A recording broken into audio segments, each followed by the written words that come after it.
As you can see, though, we've got a whole Starfleet vibe going on here today.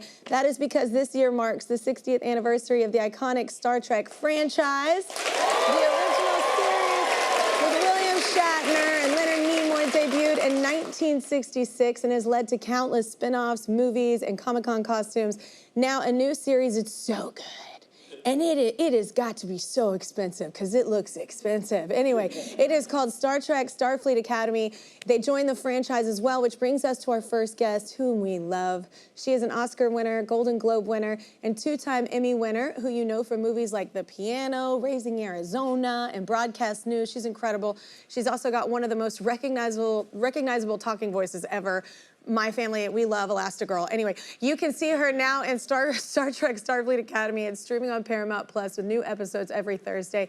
Everybody say hello to Holly Hunter.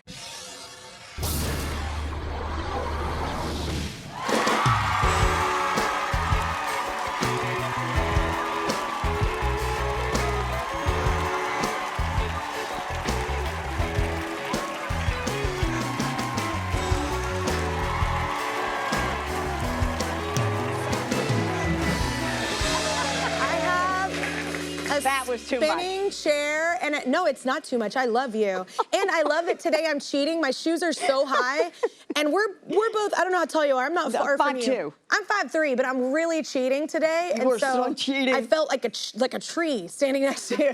So But I know my chair. Isn't it fun? I can't This is believe like you. a kid with ADHD. This is a dream. I just can't believe, and Yeah. it's fitted to you. I'm gonna try and purchase it or steal it, one or the other. If You they, look really I'm gonna good try at and it. buy it. If they don't let me, I'm going to steal it. Yes, because it's fun and it would go great in my party barn. But look, I can't believe the entrance that you guys. I know. I can't believe So that. I'm gonna give it up, Jason, one of our art department people, he actually loves Star Trek. He was like, can you let me do this? He pitched all of this. He was so excited, and he did the whole thing. Give it up for Jason. Trekkie. Yeah, this is a Trekkie. This is a huge fan base. The red.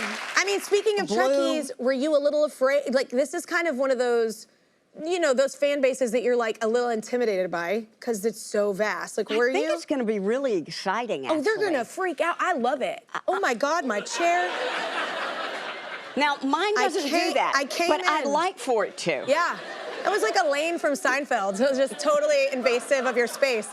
No, but were you a Trekkie beforehand? No, I watched Star Trek with my dad when it first came out. I'm old enough to remember when that occurred, you know, in the 60s. Yeah. And I watched like a season of Trek with my father. So it's a real imprint. Yeah. You know, because those guys with the mustard yellow and they come in like blocks of granite. Yeah. And they stand and they deliver, they talk to each other. Yeah. Then they, you know, the chair. I mean, it was just so iconic. It was also for me, I feel like whenever I was a kid, it was one of the first shows I saw that was like, there were so many different types of, and they're made up cultures and made up people, but it was kind of cool to see that. Like, Yes. you know, it was different than like other shows I watched. No kitchen sinks. Yeah.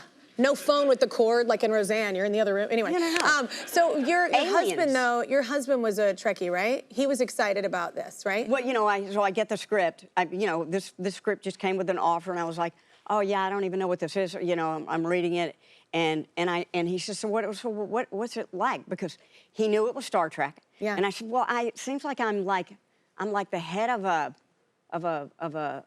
school. And he said, Starfleet Academy. Yes. You're like, I've never been more turned on right now. And then, you know, and then I'm reading on. I said, well, you know, but they're calling me captain. And he said, you're the captain? You know, so it was just mind blowing for him. What's your favorite part about being the captain? Do you get a chair like this? Do you get to do this? Well, listen, the captain yours is lean? That's, and I wish that, and then it could just like lean and fall on the floor. Yeah, just out. That could be fun. That's like a GIF. It's in the making. The floor is a Yes. gift. Yeah. No, and I have to say this. When I was watching, you know, the show, when I was watching the show 2 nights ago. Yeah. And I was a little nervous, you know, about seeing it with an audience. And when my character goes to the bridge, which is that's command central for the captain, my character goes into the room and sees the bridge for this new bridge, I was like, oh, wow, I hope this girl knows what she's doing. And I was like, oh, but that's me.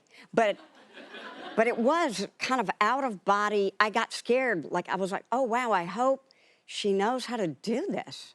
Yeah. And, you know, and then... And you're this little mighty individual. Like, you are like a cute little woman, and you're like in this chair, and you're the badass captain. And I'm like, I love it so much. This girl It makes me feel powerful. I'm 5'3". I was like, we could do this. We can do it. There's some tricky terminology, you know, in Star Trek, in that whole world. Was that super challenging? Well, yes, it is, because it's like, how do I pronounce this? You know, these are words that I've never heard of before. Some of them are definitely made up. Some of them are in the Trek, you know, terminology. And I'm not a Trekkie, so a lot of them I didn't know. But yeah, but then once, you know, I had to really verse myself in that language. So it felt natural? Just real repetition. Yeah. And then it was just so much fun. I just love you reading it first and going, huh? With all the words, like what? And that means, so you play a chancellor who mentors her students, but you kind of feel like as an actor, you like collaborating. It doesn't matter the age of any actor or whatever, you like a collaborative process rather than like anybody giving advice or doing stuff like that. Exactly. No, I didn't, even though they're much younger than I am, and I didn't care. They're my fellow actors. They are my co-workers. We're cohorts. We are, you know, shoulder to shoulder. I didn't want to take an advisory position or punitive or telling them what to, none of that. Yeah. Well, I think if you're doing it right in life, you're always a student anyway. Like, and we're so always am I. learning. I'm always a student too. So I'm learning alongside these young actors. And they're teaching me stuff. So it was a beautiful collaboration. Even the little boy, I was like, oh, dang, wow. yeah. Stunning. So what's the best advice in the industry that you've kind of heard that's helped you and you can kind of still hold on to? Well, look, I couldn't really, one thing that stayed with me was Gena Rowlands, who starred in many John Cassavetes movies, really in the 70s. She's one of my most favorite actresses who's ever lived. Yeah. With The Opening Night and A Woman Under the Influence. If you haven't seen these movies, she's an extraordinary actress. She's incredible, yeah. And Gena said, you know, one day she said, never run to the set. And I thought, oh, that's cool. But she just thought, like, it's not a good look. Yeah. Oh, Don't really? run. Oh. Because, like, you know, you are in charge of yourself. Don't run to please others. You know, this is a sacred space. So you enter the space with, you know, with calm. And ease, so I loved that. I could have used that advice even last year. Like, you know what I'm saying? Like, that would have been really helpful. You started out acting in New York. What is, like, you're here right now, like, what has changed for you? Well, I mean, first off, I remember one of my first jobs, I was working at this jazz club. And they hired me to answer phones at this jazz club called the Grand Finale and to do their books, which that was a mistake because, you know, I can barely add. Yeah, but, wow. So I was in charge of their books, which was really weird. But Billy Eckstine and Sarah Vaughan and Nancy Wilson were coming, Michael Wolff, this great pianist, they were coming through. And so after I answered the phones, then I would get to listen to these amazing artists sing, play. That was incredible. But the acting industry, you know, in terms of just going door to door with my picture and resume, that was happening. Now, this is all electronic now. I was having to go to my agents to pick up scripts, to read them. Now it's just like, you know, it's laptop. Yeah, it's easier. Yeah. There's something I miss a little bit. Even when I remember when I was first trying to get noticed, you know, you go into your headshots, it's all physical, it's tangible. Yes. There's something I miss a little about that process. Yeah, there's something vital about it, don't you think? Yeah. Yeah, you're on the street, you're in motion, you're meeting people. You feel more part of the process, I think, too. It feels a little void of, like, it feels vacant a little bit when it's handy, you know, to be so quick about it, but. No contact. Yeah. You know, so I love that. I love going to my agents and having coffee and hanging out. Yeah. For maybe even the whole afternoon. I know, and now it's like you see them like, you know, every once in a while for a dinner, so, and it's not as much. Yeah, maybe a couple of years, once every 2 years. For sure, because everyone's busy, and if they're doing their job right, you are busy. So, which mine's killing it, very busy. I want to come back to music because I didn't know this about you, but you played piano first. Was that when you were younger? You started playing piano? You were really... Yeah, I was like playing on the windowsills. And, you know, I just would sit at the windowsill and pretend to play the piano. From when I was like 7, I just wanted to play the piano. I was driven. And then so my father got me an instrument and got me lessons. Then I started playing and was obsessed. Is it kind of therapeutic for you? Because I didn't even know that about you. No, is this something really you do for you? It was like I was obsessed, and like I wouldn't spend the night with any girlfriend unless her family had a piano. Wow, that'll limit it down in my hood. That eliminated a few sleepovers. Yeah. But I love the piano. I just wasn't talented enough, and I had the passion, but not the gift. And I was very nervous playing in front of people. Too nervous playing in front of people. But you act in front of people, which I find just devastatingly destructive for me. Yeah, but you do this. This is me. I know, this is totally... Yeah, I'm not playing anyone, thing, but no, it's a different thing. How are you about giving public speeches? Horrible. Right. Yeah. Right. It's a different lane. No, all of that. And people think, oh, well, she does a talk, she does, I'm like, I'm not your girl. Like, it's not, I become an idiot.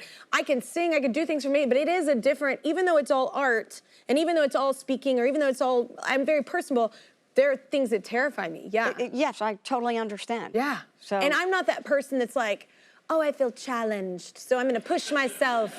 No, I'm just gonna stay in my lane. I'm gonna stay in my lane. I'm not gonna be a public speaker. It's gonna be fine, you know? I'm with you. I'm not that person that's like has to conquer everything. I'm like, I'm nailing one thing, I think, you know? So it's okay. Well, possibly more than one. I think just the one, but it's all right. And I'm like, I think that's amazing, you know? I think that's fine.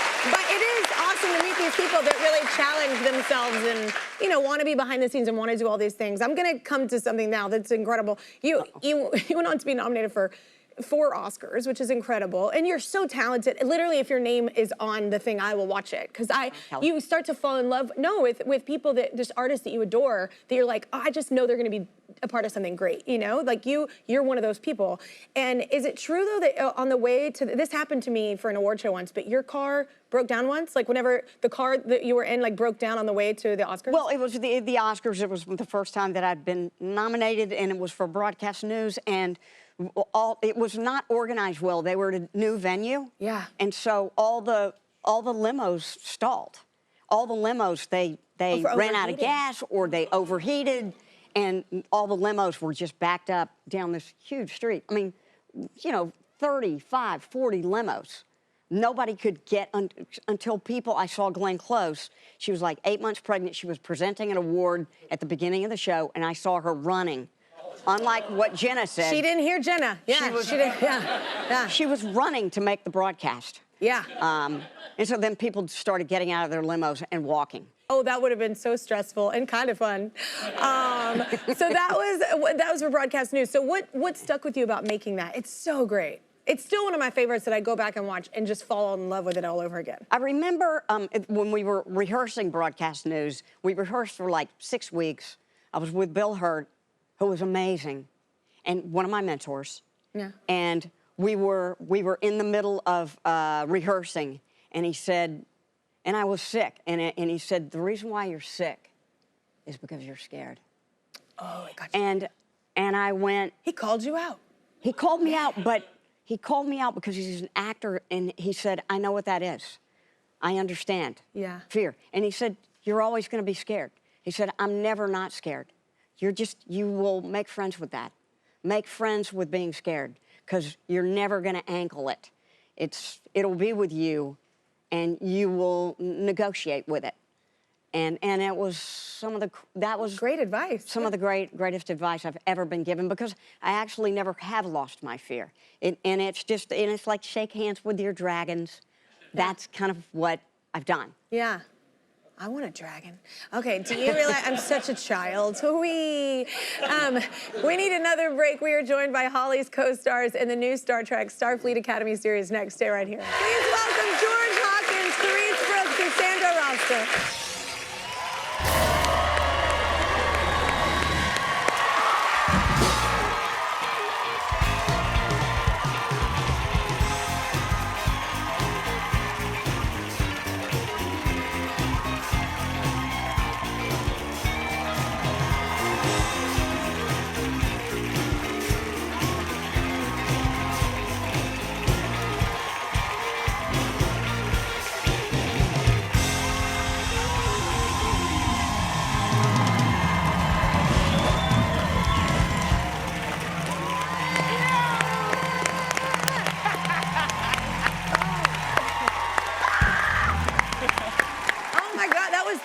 Entrance ever. You know, thank you.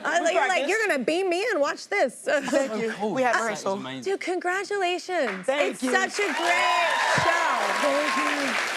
I'm so excited about it. I've seen a bit of it. They haven't. So explain kind of your characters and who you are. Yeah, Caleb Meir is an outsider to Starfleet, and he kind of comes at it from an angle of not wanting to be involved, and he is melted by the environment, by the people, by the ethos of what he's surrounded by all of a sudden. And what he's been through. And what he's been through as well. Yeah, he's extremely intelligent. He's kind of savage, but he's got a soft center. Yeah, I love your character. Okay, keep going. I'm so sorry. Hi, guys. Oh, they clap! You didn't have to clap. That's so crazy. My character's name, her name is Sam, which stands for Series Acclamation Mill. She is a hologram. She's the first of her kind. She's at this school. She's essentially created to kind of like be a spy for her home world, to let them know if it's safe or not, and then report back to my people and say, stay away from him. He has allergies. Yeah. That's amazing. I love it. I love your energy so much. Oh my God, George, go ahead. Yeah. I play Darren Ramey. He's a Kyonian. He's the first in Star Trek to be part of Starfleet Academy, but also the Star Trek universe. He's born into a lot of pressure. He's from a family of status. So coming to the Academy is sort of like a side quest for him. So he's got a lot to prove. He's got so much to prove at this school. So when he sees these guys, they're things to run over. They're instruments to, I know. They're stairs to climb. Stairs to climb, I like that. They're like Yeah. instruments to prove his worth and prove how excellent he is. Well, speaking of how amazing that is, your characters butt heads quite a they bit, really do. right? Was that fun? Because you seem obviously to get along really well in life. Don't we, Sandro? Yeah. So well. Yeah, such a friend. That's gotta be fun to kind of have that kind of playfulness on set with the characters. Yeah, for sure. I mean, I think they both come from completely different backgrounds, and that's something that really intimidates Darren. So when he sees this buffalo of a man, he's intimidated for sure. He wants to be the best, and he sees this impressive character, and that strikes fear in him. They really are kind of polar opposites, but kind of the same chess piece on different sides of the boards. Like he's coming from all kinds of status and all kinds of privilege, and I'm coming from having nothing and having to do everything myself. So when we meet, we have a lot of the same drive and a lot of the same competency, but we just don't have the same life experience and same views. And having that friction and seeing how that evolves over time is really, really fun, really interesting. I have personally just chosen to change how I say the word status for the rest of my life. Status. I was like, it sounds status. George, just to hear George status. talk, I know. Yeah, both of y'all. It's Rubbish, like, man. it's amazing. I love it. I'm smart, and people just think I'm really intelligent. I did exactly. It sounds very It's not true. astute. Yes. I American. heard that this set was actually kind of felt like a school. Is that right? Yes. Yeah. Yes. That's fun. Yeah. Yeah. I mean, if it's a great school. Yeah. School was pretty fun for me, like back when I was in real school, because I feel like I approach it kind of the same way. Like, I'm just here, I'm not really here to learn, bro. I'm just here to kind of like make friends and just like have a good time. And then if I learn something, that's a bonus, you know? Like, I hope I do, but like at the same time, I kind of hope I don't, you know? Oh my gosh, I love that. Wait, so how was it like experiencing, bonding with the cast and working with everyone? I don't know, kind of effortless. I mean, look at them. I mean, it's just like, this effervescence, this charisma, the energy, vivaciousness. It was just fun. Yeah, it's such a great I know, status vivaciousness. I'm gonna be so classy by the end of this episode, you know? She wasn't so much of a Trekkie, you know, were any of y'all Trekkies before? Because you're pretty young as well. So did any of y'all watch it or know anything? I tried not to growing up. You tried not to? I genuinely tried not to. Yes, I was like. Because were people a fan around you? Why did you try so hard not to? Yeah, because I was trying to be like one of those punk rock kids, and like if my family liked it, then I wasn't gonna like it. So it took me a long time to watch it. Like genuinely, it took me a long time to watch that. The Grinch, Batman. I just wanted to be like, no, dude, like I don't like that. I'm not cool. Like, yeah, like, Oh my gosh. one with the bangs in the face and everything. Cool, emo. Yeah. I didn't want to like, you know, give into it. Yeah. So and also I didn't think that I would see myself represented on the screen. Yeah. And then when I saw Sonequa and the Tony Braxton wig, I was like, okay, I see myself here now. Yeah. That's cool. I was a big sci-fi fan, but it kind of seemed like Star Trek was something that had kind of passed me by. Yeah. Everything else Different was generation, a different generation, but then I saw the 2009 movie and the two other movies after that. And that's what kind of sparked my imagination and kind of introduced me to it. And then when I got involved in this, that's when I went back and realized what this was, what it meant, and how it made you feel, and that's when I really became a fan. Yeah, because you dig sci-fi. I love it. And we're so lucky because we get to fall in love with it so authentically because we're on set. We're with the people that create Star Trek. We're with every department and each person, heads of department and everyone following. They give everything to this job. They're so committed. So we can't help but fall in love with it as well. Yeah. So it's a beautiful thing. So much And the love. set, So much love I on that can't set. say this enough. It looks so expensive. Yeah. I was like, oh my God, I don't hope wanna this touch works. any- No, it is expensive. It is It's expensive. expensive. Yeah, you sit down there like, ooh. Yeah. But it's true. It's I mean, the beautiful. It's level of gorgeous. expertise in every department is through the roof. Which is so incredible to It's get to work with. incredible. Yeah. The crew, the prosthetics, hair and makeup, set design, Lighting. wardrobe, the costumes. I mean, it just keeps going. It has such depth. Yeah. Yeah, honestly, the only thing I can compare it to is when we moved into this building, I mean, there's so much beautiful history with this building, so many amazing shows, Yes. but the level of talent of this crew, how many shows they've done, the level of talent of like pulling the SNL people up with us too, we do Halloween and the prosthetics, the level of talent in this building, you feel so safe. You feel And so we like feel it's such that. a huge We environment. feel that coming in here. Yes. Yeah. We Yes. feel that from you guys. seriously. Oh, that's We amazing. feel that from yeah, you guys. that's amazing. It's And details. it makes your job and your life easier when you're around such experts in their fields. Yes. You know? And they're so great at what they do. And they're Yes. passionate about it too. Yeah. Yes. Yeah. Okay, it's time for a game that we called Let's Embarrass Holly Hunter. Mhm. Yay. Yeah.